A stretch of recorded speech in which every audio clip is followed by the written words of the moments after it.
وعباد الرحمن الذين يمشون على الأرض هونا وإذا خاطبهم الجاهلون قالوا سلاما والذين يبيتون لربهم سجدا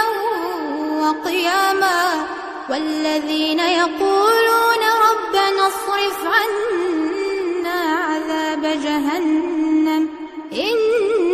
عذابها كان غراما إنها ساءت مستقرا ومقاما والذين إذا أنفقوا لم يسرفوا ولم يقتروا وكان بين ذلك قواما والذين لا يدعون مع الله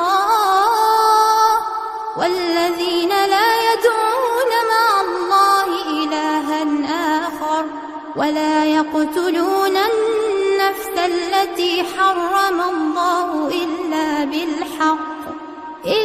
بالحق ولا يزنون ومن يفعل ذلك يلقى أثاما يضاعف له العذاب يوم القيامة ويخلد فيه مهانا إلا من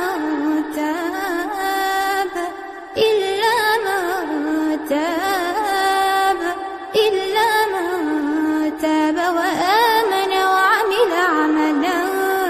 صالحا فأولئك يبدل الله سيئاتهم حسنات وكان الله